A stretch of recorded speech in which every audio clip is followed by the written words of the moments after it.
Parlons de tes beaux dessins à toi. Tu es venu avec un carton avec des originaux. Prends-moi ce monsieur et montre-le face caméra. Lequel? Le premier, celui à Cavana. Celui à Cavana. Voilà. Alors je l'ai fait en 2015, l'an dernier. Je fais les gens vivants et bon, il y en a certains qui sont morts, mais je dessine pas les morts hein, spécialement. Il se fait que beaucoup, lui il est mort l'an dernier, je crois, Cavana. Juste encore 2014, en 2014, c'est ça, parce qu'il n'a pas assisté au massacre. Heureusement. J'avais envie de le faire parce que j'étais parti de cette phrase que j'ai vue de lui: la liberté consiste à faire tout ce que permet la longueur de la chaîne. C'est assez vrai, non ? Et voilà, je trouve que c'est extraordinaire comme citation, comme phrase. Et puis, je suis tombé sur Facebook ou sur je ne sais plus quel site, sur une petite photo en noir blanc de lui que j'aimais beaucoup. J'ai pas vu qui était la photographe, parce que des fois je l'indique quand je le sais, mais des fois on ne sait pas. Hein, maintenant ça se balade un peu partout, les images. Et puis donc j'ai fait ce portrait-là un après-midi parce que j'avais envie. Et puis j'ai rajouté cette phrase qui était dans ma tête. Quoi. Voilà, c'est ça. Tu te considères, par rapport à tes années Beaux-Arts, comme étant quelqu'un qui a baigné dans la culture que Cavana a initiée, qui était celle de Charlie Hebdo, qui était celle d'Harakiri. Moi, je lis le Canard enchaîné depuis que j'ai 15 ans. Harakiri, j'étais Charlie peut-être un peu. C'est-à-dire, s'il y a des dessinateurs, j'aimais pas Choron, c'est un personnage que j'aime pas. Cavana, je l'aime beaucoup, puis je trouve que c'est un vrai écrivain à côté de ça. Il a écrit les Rital et les Ruskov, c'est des livres magnifiques. Et il y a des gens aussi qui gravitaient comme Reiser, évidemment, qui sont... Cabu, qui évidemment, c'est des gens extraordinaires qui étaient là, je veux dire, dans cet entourage-là. Voilà. Par exemple, Cabu faisait beaucoup aussi de dessins de chanteurs. Lui, il avait cette rapidité d'exécution, c'est-à-dire qu'il les voyait sur scène, il les restituait immédiatement. On m'a parlé de ta technique à toi. Voilà, Cabu, c'était un caricaturiste, donc il travaillait, mais c'était un génie aussi, hein, il travaillait très vite, et je veux dire, il ne travaillait pas dans la même perspective. Moi, je mets pas mal de temps, je travaille, on ne peut pas faire un dessin comme ça sur un coin de... Ou alors on fait des croquis, après on le retravaille à la maison pour faire un dessin plus achevé.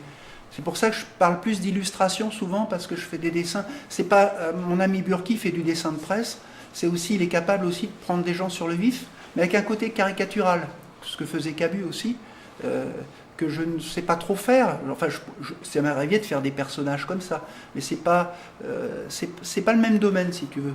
C'est un petit peu différent. J'aime bien le terme monstre sacré. Quel est le premier dans ta mémoire que tu as rencontré et que tu as dessiné? Que ce soit sur cette technique-là ou avec des cartes à gratter. Le premier que j'ai dessiné, je sais pas, j'ai fait des dessins, je sais pas si c'est Moustaki ou Ferré peut-être. J'ai un grand Ferré en couleur qui est chez ma mère à Paris, celui où il y a tout l'univers avec la Toscane, le chimpanzé, Baudelaire et tout ça, que j'ai fait en 85, donc ça fait quelques années. Mais c'est pas le premier, j'avais dessiné avant, Ferré, Moustaki, Brassens, c'était les premiers qui m'ont vraiment...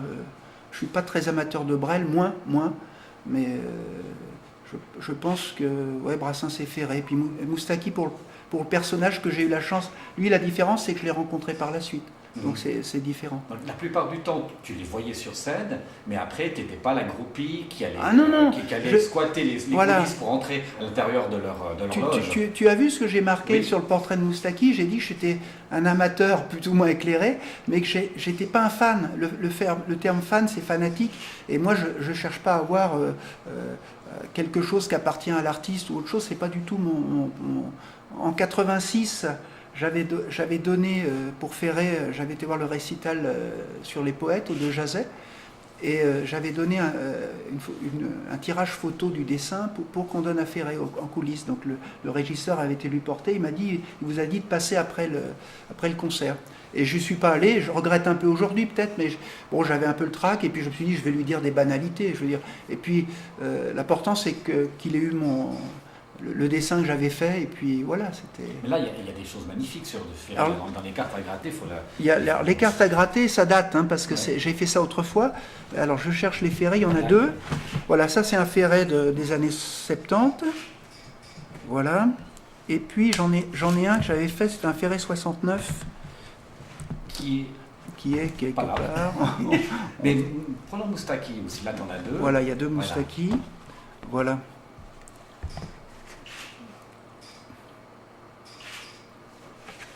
Et lui, Célina a parlé plusieurs fois de parce que tu étais venu apporter des dessins quand elle était avec lui. Oui, on s'est rencontrés à Beausobre avec Georges, ouais. Alors là, tu as quand même fait l'effort. Oui, oui. Bon, non, mais Georges, je l'avais rencontré avant, on s'était vu dans les années 80 à l'île Saint-Louis, on avait parlé, bu un café plusieurs fois. Donc c'était une période où je l'avais rencontré. Mais comment dire, j'étais un peu timide, et puis voilà, par la suite, on a échangé, comme je l'ai dit la dernière fois, on a échangé pas mal de mails, et c'était assez sympathique, parce que comme il peignait et dessinait, on était dans un milieu qui, entre la musique, je lui ai fait découvrir des choses, écouter des chansons de Ferré qu'il ne connaissait pas non plus. Et puis voilà, c'est un personnage humainement qui me plaisait bien. C'est un chouette type.